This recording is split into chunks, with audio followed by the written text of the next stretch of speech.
स्वागत करती हूँ आप सभी का सब भौजाइन का चैनल पे। और आज है दिन शुक्रवार। एक गाना एक सुहाग गीत हमारे कुमकुम भाभी गावत यहाँ बिटिया का ब्याह लड़किया का शादी ये लगन चालू है। ये बाटे सुनाओ यहाँ।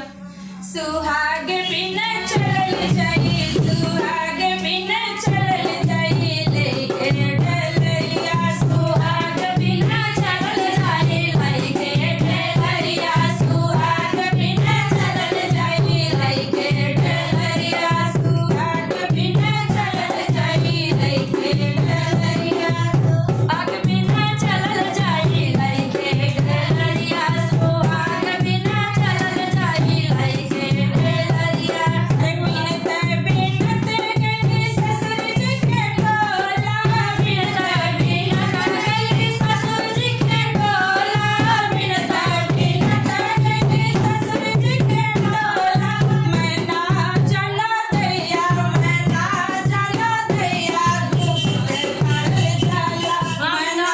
जाना दैया मैं ना जाना दैया घुघुट काढ़ल जाला मैं ना जानो दैया मैं ना जानो दैया घुघुट काढ़ल जाला मैं ना जानो दैया मैं ना जानो दैया घुघुट काढ़ल जाला मैं ना जानो दैया मैं ना जानो दैया घुघुट काढ़ल जाला सुहाग बिन चलल जाई लेके डलरिया सुहाग बिन चलल जाई लेके डलरिया सुहाग बिन चलल जाई लेके डलरिया सुहाग बिन चलल जाई लेके डलरिया अरे बिनते बिनते गई भसुर जी के टोला बिनते बिनते गई भसुर जी के टोला मैं ना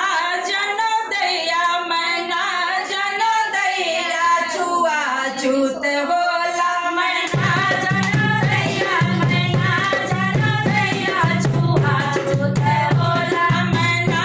जानो दैया मैं ना जानो दैया छुआ छूत होला मैं ना जानो दैया मैं ना जानो दैया छुआ छूत होला सुहाग बिन चलल जाई लेके डलरिया सुहाग बिन चलल जाई लेके डलरिया सुहाग बिन चलल जाई लेके डलरिया सुहाग बिन चलल जाई लेके डलरिया अरे बिनते बिनते गई देवर जी के टोला बिनते बिनते गई देवर जी के टोला बिनते बिनते गई देवर जी के टोला मैं ना जानो दैया मैं ना जानो दैया हंसी मजाक होला मैं ना जानो दैया मैं ना जानो दैया मजाक होला मैं ना जानो दैया मैं ना जानो दैया हंसल बोलल जाला मैं ना जानो दैया मैं ना जानो दैया हंसल बोलल जाला सुहाग बिन चलल जाई लेके डलरिया सुहाग बिन चलल जाई लेके डलरिया सुहाग बिन चलल जाई लेके डलरिया सुहाग बिन चलल जाई लेके डलरिया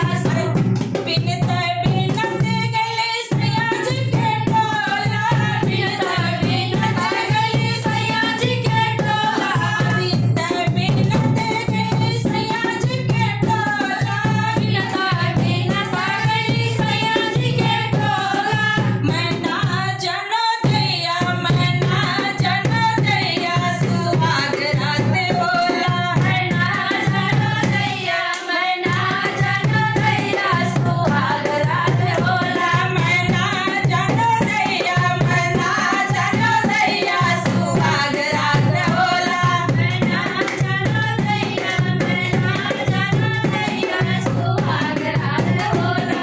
सुहाग बिन चलल जाई लेके डलरिया सुहाग बिन चलल जाई लेके डलरिया सुहाग बिन चलल जाई लेके डलरिया। बहुत सुंदर। आप लोग इस वीडियो को ज़्यादा से ज़्यादा शेयर करिएगा और